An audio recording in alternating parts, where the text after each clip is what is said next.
Hello everyone, it's me, Ferdinand the Carbon Stacker, here with the review for Camelot, Crazier 8. This is from James Gray, and this is a game kind of based on that, of course, Crazier 8. That game that you can play with, a regular deck of cards. But this is rehashed with different effects and really cool artwork. Let's go ahead and take a closer look.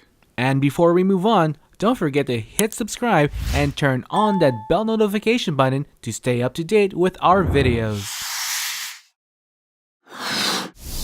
Just like Crazy 8s, the goal of Crazier 8 is to get rid of all your cards in your hand. In the beginning of the game, each player gets 7 cards. On your turn, you draw a card and you may play a card, activate its effect, and then you may discard a card. The deck itself contains 52 cards, just like a regular playing card deck, with 4 suits and 13 cards per suit with no ranking, and every card has an effect. Among all those cards, there are 2 different types of cards. First are events which you play, do its effect, and discard to the bottom of the discard pile so the top card of the discard pile doesn't change. Some allow to play more cards, take an extra turn, and play some mischief with opponents. The other cards are assets, which are played and kept in front of the player. These have either persistent effects or ones that activate in the beginning of the turn or at the end. These may allow the player to cycle through cards, peek at cards in the deck, or possibly winning the game in a different way. If possible, you can discard a card from your hand to the top of the discard pile. You can discard a card from your hand that is the same suit or same number. If playing an 8, which acts like a wild when playing to discard, the player must call out a color for the next card being discarded. Once a player has gotten rid of all their cards, that player wins the game.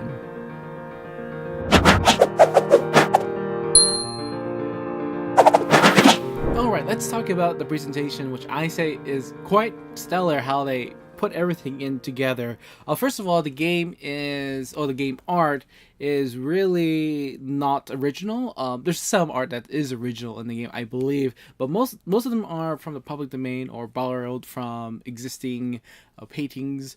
And how it works and how they actually pick out the pictures really seems very consistent with the game. Also, the graphic design of it also just flows really well, and I do like that the cards themselves are even colorblind friendly. I mean, even though the game talks about color, and they're already suited with these different kind of symbols in there.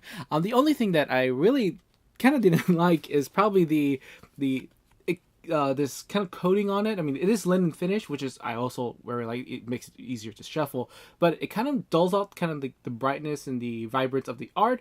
But again, what's nice about it is that it's hard to, as you can see, it's not that shiny. It doesn't really glare that much, which is, I think it's a cool thing.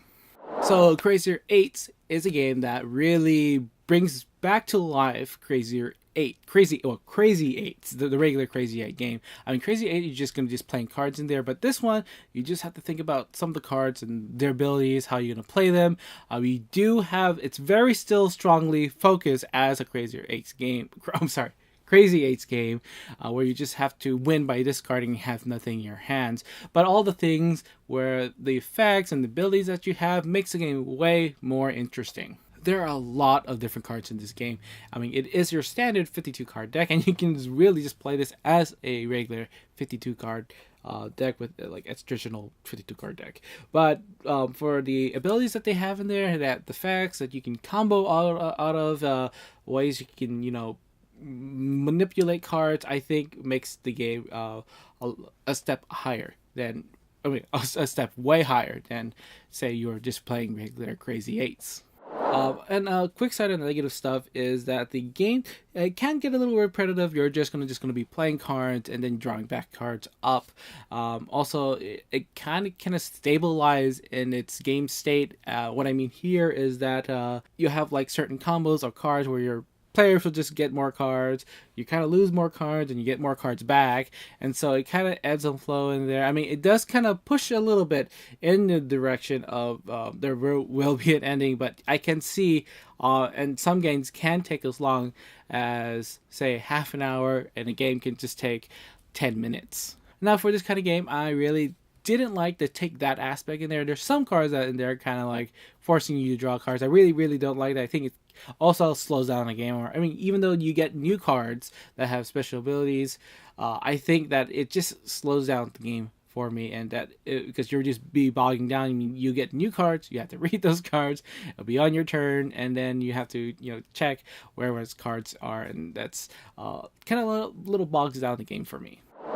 And for my final thoughts for Crazier 8's Camelot, along with Crazier 8's Avalon, I think it is a very enjoyable game. And if you like those traditional card games, especially if you have been playing Crazy 8s, I think this is a wonderful game that really steps up in the value of it takes a whole different new look and design for Crazy 8s.